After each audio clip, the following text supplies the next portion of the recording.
আর এবার আপনাদের আলিপুরদুয়ারে বিক্ষোভের ছবি দেখাবো। কসবা কাণ্ডের প্রতিবাদ কিন্তু দিকে দিকে ধরা পড়ছে। দেখুন আলিপুরদুয়ারের ছবি।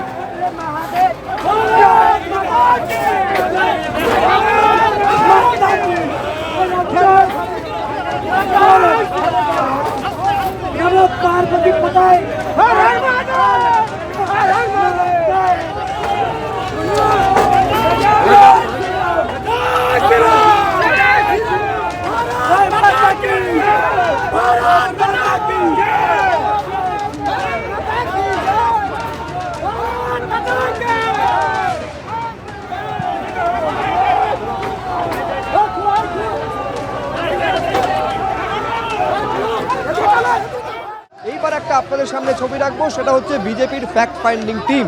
4 সদস্যের বিজেপির এই কেন্দ্রীয় প্রতিনিধি দল, আপনারা জানেন যে তথ্য অনুসন্ধানের জন্য কসবায় আইন কলেজে কি ঘটেছে এবং পুলিশ কি ব্যবস্থা নিয়েছে তার অনুসন্ধানের জন্য তারা এসেছে এবং লালবাজারে তারা কলকাতার পুলিশ কমিশনার মনোজ বর্মার সঙ্গে বৈঠক করেন।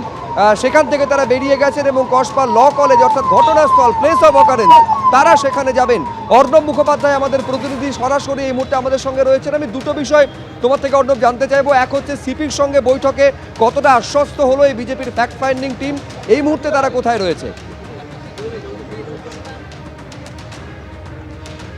দেখো, সিপির সঙ্গে তাদের কি কথাবার্তা হয়েছে এবং তারা কতটা আশ্বস্ত বা না আশ্বস্ত সেইটার ব্যাপারে তারা বিকেল 4টের সময় একটা সাংবাদিক বৈঠক করবেন। কিন্তু কিছুক্ষণ আগেই আমরা যেটা সূত্র মারফত জানতে পেরেছি যে সিপি তাদেরকে আশ্বাস দিয়েছেন যে এদেরকে যারা অপরাধী তাদেরকে তাদের বিরুদ্ধে যা করার তারা করবেন, অর্থাৎ যতদূর যেতে হয় অপরাধীদের জন্য সেটা তারা করবেন, এরকম আশ্বাস কিন্তু ফ্যাক্ট ফাইন্ডিং টিমকে দেওয়া হয়েছে। আজকে এই যে ফ্যাক্ট ফাইন্ডিং টিম তারা কলকাতায় এসে পৌঁছন, তার মধ্যে যেরকমভাবে বিপ্লব কুমার দেব রয়েছেন, তার পাশাপাশি আমরা জানি যে মনন কুমার মিশ্র রয়েছেন, মীনাক্ষী লেখি রয়েছেন এবং মীনাক্ষী লেখির পাশাপাশি হচ্ছে সতপাল সিং রয়েছেন এবং লিড করছিলেন এখানে হচ্ছে সুকান্ত মজুমদার, তার পাশাপাশি এখানে অগ্নিমিত্রা পাল ছিলেন, ভারতী ঘোষও ছিলেন। তো তাদের এই টিমটা তারা গিয়েছিলেন হচ্ছে হোটেল থেকে বেরিয়ে পুলিশ কমিশনারের তারা টাইম চেয়েছিলেন এবং সেখানে তারা গিয়েছিলেন। সেখানে তাদের কথা হয়েছে এবং অগ্নিমিত্রা পাল তিনি যেটা জানিয়েছেন এখনো অবধি যে পুলিশ কমিশনার তাদেরকে জানিয়েছেন যে তিনি এই ঘটনায় যারা অপরাধী তাদের জন্য তাদেরকে যতদূর যেতে হয় তিনি যাবেন শাস্তি দেওয়ার জন্য, সেটা কিন্তু পুলিশ কমিশনার তাদেরকে আশ্বস্ত করেছেন। তবে তারা আশ্বস্ত হয়েছেন কিনা সেটা কিন্তু পরবর্তী সময় তারা ঘোষণা করবেন, কিন্তু পুলিশ কমিশনার এটা তাদেরকে জানিয়েছেন, এটা জানা যাচ্ছে। এই মুহূর্তে এই ফ্যাক্ট ফাইন্ডিং টিম তারা রওনা দিয়েছেন কসবার এই কলেজের উদ্দেশ্যে, তারা রওনা দিয়েছেন।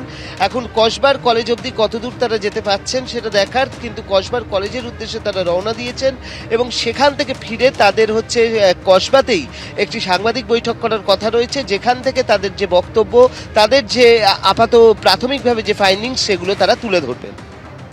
বেশ অর্ণব, আপাতত তোমায় ধন্যবাদ। কি ঘটনাস্থলে যাচ্ছে এবং তারপর কি বক্তব্য তাদের থাকছে অবশ্যই সেদিকে আমাদের নজর থাকবে।